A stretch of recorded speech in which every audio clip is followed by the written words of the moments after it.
Hi, ప్రైస్లాడ్. బాగున్నారా? మంచిదండి.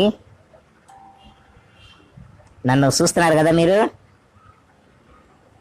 దేవుడు నన్ను ఏ రీతిగా పుట్టించాడని ఆయన పుట్టక చూడండి ఎట్టుందో. మంచిదండి. ఏం లేదు, ఒక 2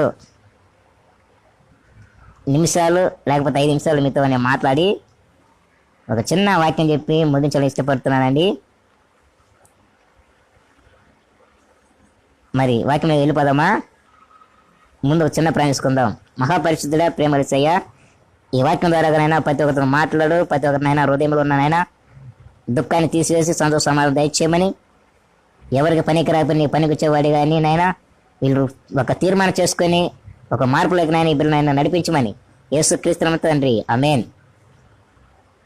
మంచిదండి.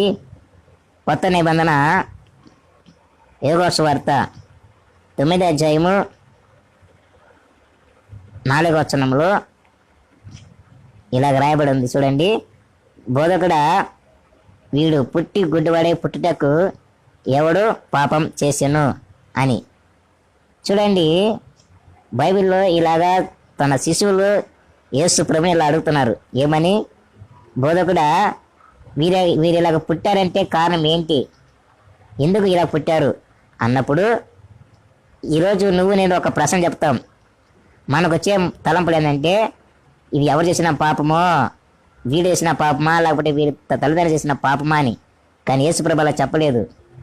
వీడైనను వీడి కన్నవారైనా పాపం చేయలేదు, కానీ దేవుని క్రియలు వీడియందు ప్రత్యేకపరచుటకై వీనిలాగా గుడ్డివాడిగా పుట్టించుకున్నానని కదా. కాబట్టి ఎవరికి పనికొచ్చినా పనికి రాకపోయినా దేవుడికి నువ్వు పనికొస్తావు. తీసివేసిన రాయి తలకి మూల రాయిగా చేసే దేవుడు యేసయ్య.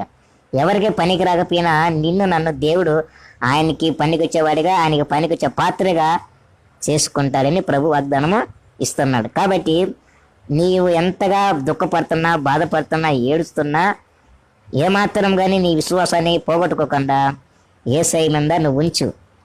ఆయన తప్పక నీకు గొప్ప కార్యం చేస్తాడు. చూడండి, నా అవతారం చూడండి, నా కోలం చూడండి. మరి ఇటువంటి పరిస్థితిలో ఉన్న నేనే ఇంత ధైర్యంగా ఆయనలో సాగిపోతున్నానంటే నీకు అన్ని బాగుండి కూడా నువ్వెందుకు ఆయనలో సాగిపోలేకపోతున్నావు? భయపడగాకు. తప్పక దేవుడు ఒకరోజు నీకు నాకు ఆయన ఇచ్చే బహుమానం ఏంటి తెలుసా?